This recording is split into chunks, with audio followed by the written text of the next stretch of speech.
Assalamualaikum warahmatullahi wabarakatuh. Kembali lagi bersama saya Januar di IKN Inside Talk Show.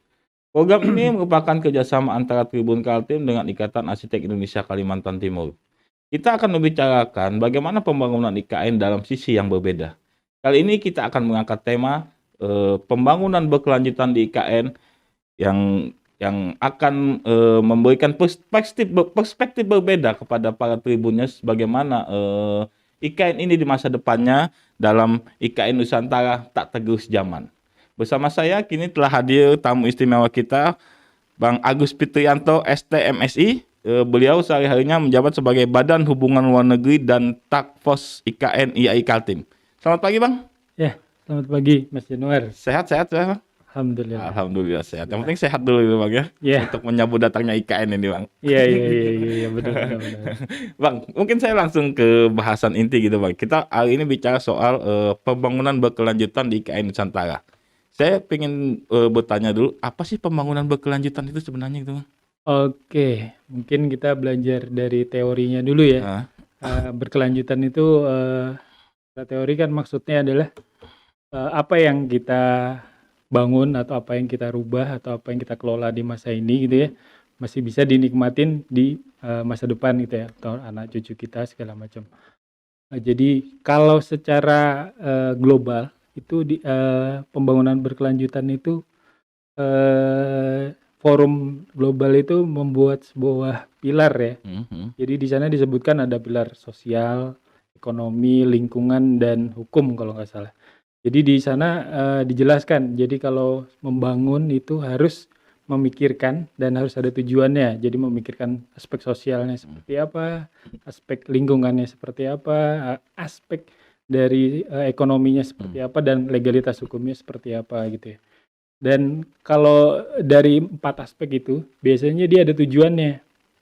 Jadi nggak asal membangun gitu ya. Kalau kita bangun rumah juga nggak asal bangun aja deh kotak gitu aja gitu ya. Kalau arsitek, kebetulan saya arsitek juga, jadi nggak cuma bangun kotak gitu aja, yang penting bisa ditinggalin. Pasti ada tujuannya dan ada langkah-langkahnya, pingin punya kamar berapa dan punya ruang apa segala macam. Untuk anak cucu berapa ya kan. Nah itu sama juga pembangunan berkelanjutan suatu kawasan ya, kayak misalnya IKN. Jadi dia punya tujuan dan ada pilar-pilar yang harus dituju. Misalnya kalau Presiden Jokowi itu sempat bicara itu dia ini ya, sebenarnya tujuan utamanya itu untuk pemerataan ekonomi gitu ya. Nah dari pemerataan ekonomi itu digariskan lagi untuk bagaimana sih wujudnya kota yang berkelanjutan segala macamnya. Kalau itu masuknya di sosial tuh. Jadi kalau kota pemerataan ekonomi itu sebenarnya masuk di sosial. Bagaimana tidak ada kemiskinan lagi gitu ya di Indonesia gitu ya. Setelah ada IKN misalnya harapannya gitu ya. Ya, jadi karena kotanya dipindah, pemerintahan dipindah, itu jadi pemerataan dan tidak ada kemiskinan. Itu tujuan yang pertama tuh biasanya kalau di sosial. Kemudian ada setelahnya tujuan yang kedua tuh kayak tidak ada kelaparan. Kalau dari forum global itu tidak ada kelaparan lagi di Indonesia gitu ya. Kita nggak tahu tuh karena pemerintahannya di Jawa, mungkin dia nggak mengetahui di Papua atau di kota-kota atau di pelosok dari titik-titik yang ada di Indonesia gitu ya. Harapannya mungkin nanti di Kalimantan Timur bisa mendengar tuh semuanya gitu ya. Kemudian ada yang istilahnya sosial tuh gender, kesetaraan gender, gimana kalau wanita atau laki-laki segala macam itu memiliki peluang yang sama tuh dalam pembangunan. Jadi dia berharapannya berkelanjutannya seperti itu, laki-laki dan perempuan bisa seimbang gitu ya. Itu yang sosial. Masih banyak sih yang bisa kita bahas tentang ekonomi dan artinya enggak hanya bicara soal fisik semata gitu, Bang. Ya. Kalau dari arsitek mungkin kalau dari pembangunan kita catchingnya ngomongin infrastruktur gitu ya. Fisik mana gitu. Ya bangun ibu kota, istana yang bagus segala macam gitu ya. Tapi sebenarnya nggak cuma menyiapkan infrastruktur atau tempatnya, wadahnya itu aja gitu ya. Kalau lingkungan udah banyak yang mengkaji dan KLH juga mengantisipasi bencana segala macam.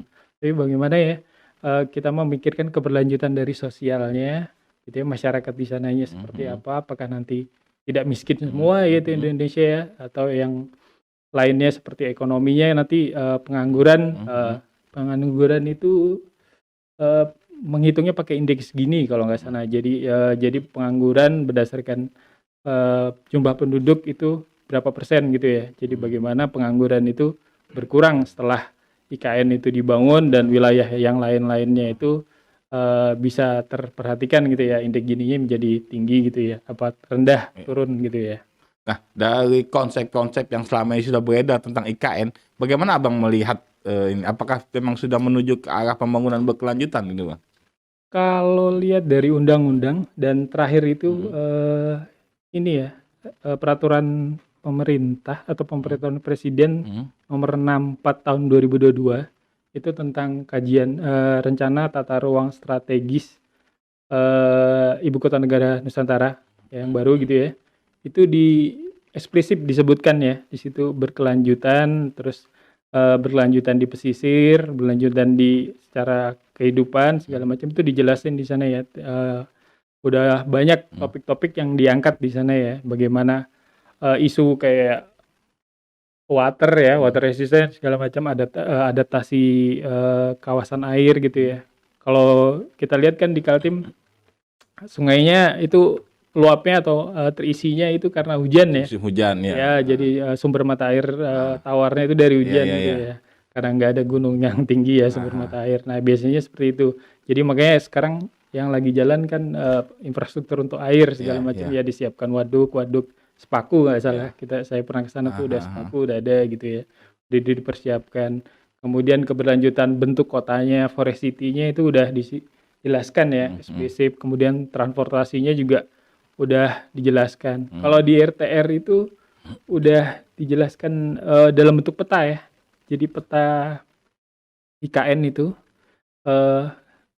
seperti apa gitu realnya. Kalau kemarin yang kita tunggu-tunggu itu sebenarnya RTR itu. Iya, iya, iya. Kalau dari kemarin itu kajian-kajian undang-undangnya itu dalam bentuk paper kertas textbook lah ibaratnya gitu kan. Kalau ini sudah Nah, kalau ini itu ya. RTR-nya yang 2022 sampai 2042 nggak salah, 20 tahun ya.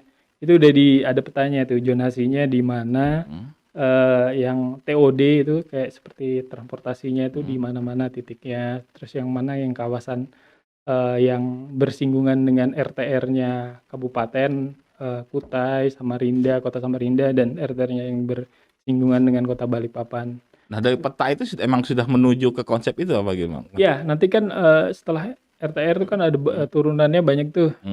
Jadi kalau kayak donasi kawasan itu sebenarnya awalnya dari RTR juga gitu kan. Jadi kalau harapannya kalau kita beli tanah itu ya mau dibangun rumah tinggal itu mungkin kita agak pilih-pilih tuh kalau misalnya di Karyango gitu kan ya, kawasan industri itu. Nah, rencana kita mau bangun rumah nih gitu kan. Ternyata itu kawasan khusus industri semua. Nah, itu kan nanti kan kesulitan tuh perizinannya karena kawasannya itu zonasinya untuk industri. Ya, seperti itu sih bayangannya gitu ya. Kalau RTR itu udah dibuat, jadi mana yang kawasan untuk konservasi, mana kawasan pesisir yang harus diperhatikan itu udah dijelasin sih di RTR itu. Bang, tadi Abang kan sudah menyinggung soal Forest City ya kan, pembangunan IKN menyinggung Forest City. Nah, apakah konsep pembangunan Forest City itu bisa sesuai dengan kondisi misalnya 40 atau 5 tahun ke depan? Forest City kalau yang paling dekat itu di Johor ya. Johor, Malaysia? Di Malaysia lagi mengembangkan kota Forest City, tapi itu kalau nggak salah itu dalam bentuk pulau gitu. Pulau terus dia ditata sebagai Forest City gitu ya. Nah, jadi mungkin kita bisa melihat ke sana ya, dibanding ke kota-kota yang udah ditetapkan sebagai Forest City ya. Kendalanya mereka apa gitu ya. Tapi kalau dilihat dari IKN, dia kan 65%, kalau saya baca itu 65% itu rencananya akan sebagai tetap hutan atau penghijauan gitu ya. Kalau dari hijau ya kan. Kalau dari master plan-nya mungkin itu 65%-nya itu dia menjaga 65% itu. Walaupun dalam bentuk RTH atau ruang terbuka hijau di perkotaannya nanti atau di kawasan yang dizonasi memang hutan gitu ya. Dan yang kayak pendukung ada juga yang green yang pendukung ya. Jadi seperti jalan raya itu disediakan penunjang untuk penghijauan segala macam itu termasuk juga sih dihitung juga sebagai 65% dari konsep Forest City yang rencananya di ini ya cita-citanya ya. Cita-cita. Nah, berarti 45 apa 50 tahun ke depan kita bicara masa depan gitu ya. Itu masih relevan misalnya gitu. Kalau forest harusnya iya ya. Karena cita-citanya kan kita nggak mau dapat komplain dari negara global gitu ya. Iya. Karena itu Kalimantan udah udah gundul semua gitu ya. Jadi Udah IKN gitu misalnya. gara-gara ya kan? IKN gitu misalnya gitu ya. Jelek-jeleknya kalau kita ngomong. Nah, itu harapannya ya yang RTR yang udah diciptakan itu atau yang udah dirumuskan itu harusnya itu menjadi pegangan gitu ya. Jadi kita nggak tahu otorita itu nanti berganti atau ada evaluasi dari RTR 20 tahun nanti atau 5 tahun di reviewnya itu ada berubah. Berarti ada kemungkinan evaluasi. Ya, evaluasi itu selalu ada ya kalau sesuai perkembangan gitu ya. Ada kemungkinan perubahan konsep gitu apa mah? Kalau ditulis di undang-undang harusnya udah enggak ya. Jadi udah ditulisin 65% gitu ya. Mungkin kalau itu berubah merubah itu menjadi 50% harus mungkin merubah undang-undang dan peraturan presidennya gitu kali ya. Artinya kita bisa bayangkan ketika IKN 65% kawasan hutan berarti 35% bangunan inti Ya, berarti perkerasan kali ya bangunan ya konstruksi gitu ya. Kan pembangunan tuh nggak cuma gedung gitu ya, mungkin jalan, infrastruktur itu kan dihitung sebagai konsumsi dari 35%-nya itu gitu ya. Berarti kita bisa bayangkan IKN adalah sebuah wilayah yang hijau dia di sebuah kota yang berdiri di tengah-tengah hutan seperti itu, bagaimana Bang? Cita-citanya juga seperti itu ya. Jadi kita dengar ibu kota, istana dan segala macamnya itu berada di tengah hutan gitu ya. Tapi itu ada kendalanya sih. Kemarin kalau kita ke sana, Mas Januar sempat ke sana ya. Saya sempat ke sana itu berapa kali. Kebetulan sekali itu datangnya itu jam 1 siang. Jam 1 siang. Di sana tuh ada sekitar 2 jam. Nggak tahu apa karena cuacanya seperti apa. Di sana itu panas, gerah gitu ya. Jadi gerah karena dia hutan ya. Gerah dan tropis ya hutan. Ya, jadi kok suasananya humidity atau kelembapannya itu tinggi lembab gitu ya. Tapi nggak ada udara atau angin yang mengalir. Jadi tuh saya pengap sekali. Apakah saya pikir saya aja mungkin 2 jam 3 jam udah deh keluar deh dari IKN gitu ya.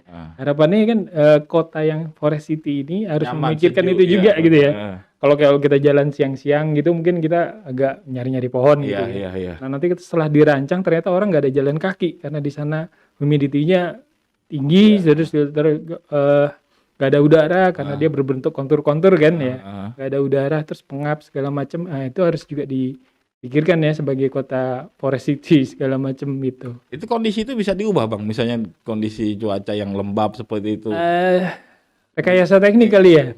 Kalau orang iklim mungkin bicaranya mungkin bagaimana ya daerah sana itu kan ada istilahnya mau bangun farm ini juga wind farm. Jadi itu pembangkit listrik tenaga angin gitu ya.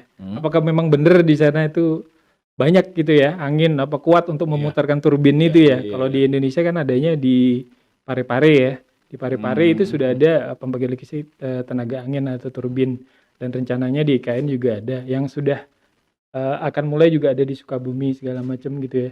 Jadi infrastruktur energi yang seperti itu. Nah, jadi kalau rekayasa tekniknya akhirnya kan di dalam ruangan gitu ya, yang bisa membuat nyaman gitu, tingkat kenyamanan tertinggi sementara mungkin ini dibangun untuk misalnya ruang-ruang publik yang di luar gitu ya kan. Cita-citanya itu kotanya itu untuk akses orang jalan kaki, transportasi ini segala macam. Ternyata di sana lembab, pengap gini segala macam gitu ya. Nah, itu kendala. Mungkin nanti ada rekayasa teknik.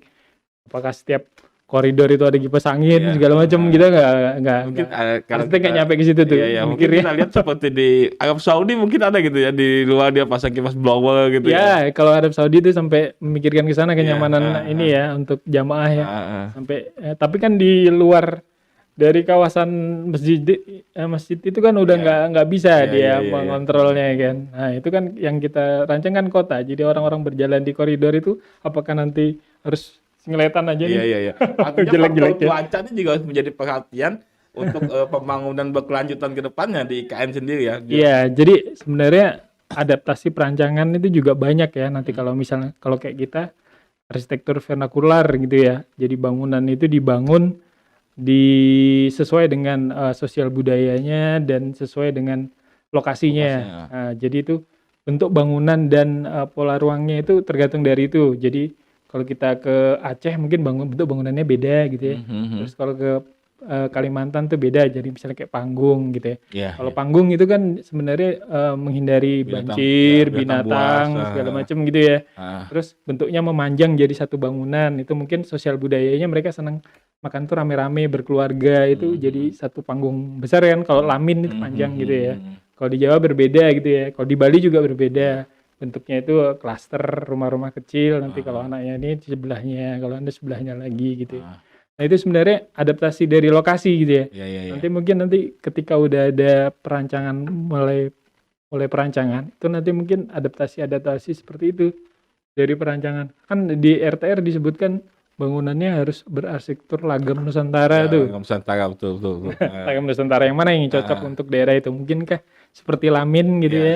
seperti yang rumah-rumah Adaptasi. panggung gitu Iya, mungkin ya. apakah harus tapi kemarin sayembara arsitektur yang ini gedung-gedung IKN Ya. itu banyak yang panggung nggak salah konsep Mhm. panggung itu Berarti mungkin itu dari kacamata maksudnya arsitek dan kenyamanan itu sudah memenuhi syarat misalnya dari kalau kita membandingkan dengan kondisi alam dan lingkungannya gitu. ya jadi itu adaptasi terdekat sih Mhm, sebenarnya jadi itu dari arsitek memikirnya adaptasi terdekat mhm, untuk bangunan ini biar nyaman itu seperti apa ya mungkin itu konsepnya ya kita tiru rumah Lamin tuh itu udah terbukti itu mhm, kearifan lokal terhadap bangunan jadi itu udah paling nyamannya gitu ya. mhm.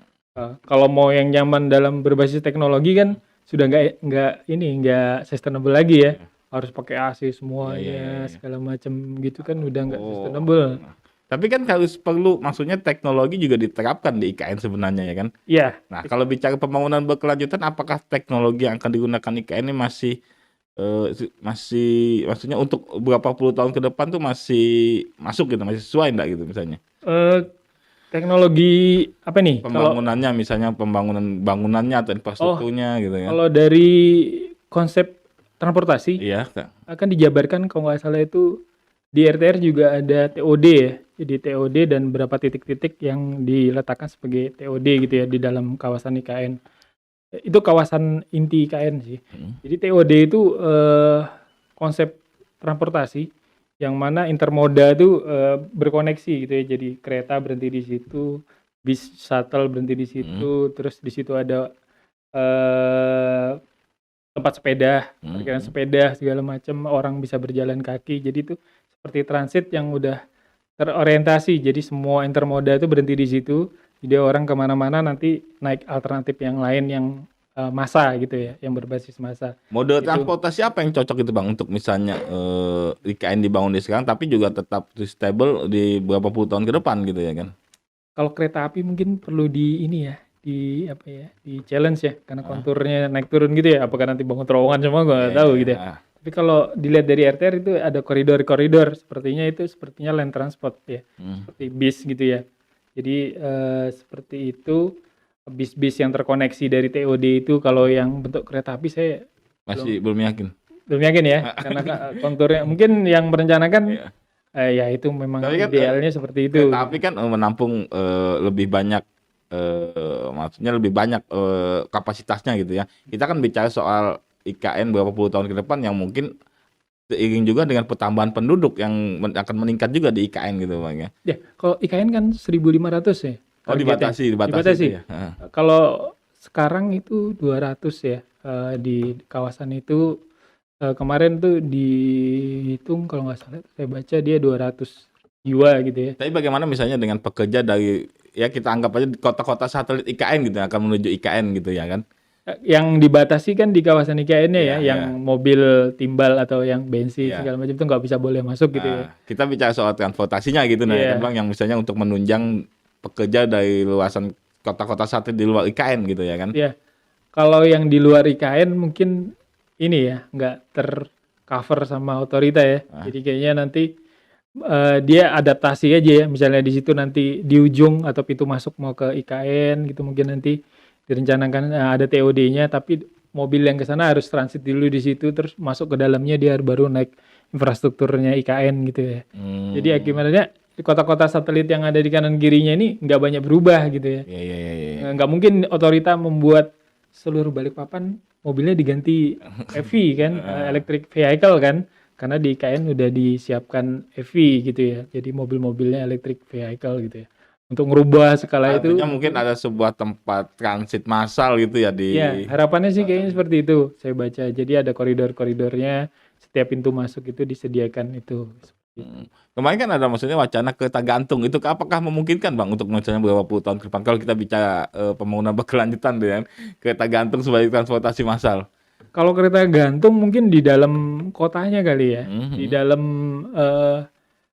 IKN-nya ya. Kalau dari luasan IKN itu mungkin nggak akan ada kereta gantung segitu luasnya ya. Mungkin cuma antar gedung presiden, mungkin ke gedung apa, atau dari gedung presiden ke housing kompleknya, mungkin seperti itu ya yang ada kereta gantung. Tapi kan cost-nya juga tinggi membuat kereta itu digantung gitu ya. Orang landed aja udah biayanya tinggi gitu. Tapi ya itu secara ya penggunaan teknologi juga ya. Mungkin ya, harapannya pingin seperti itu gitu. Kalau terowongan bawah laut itu Bang seperti apa?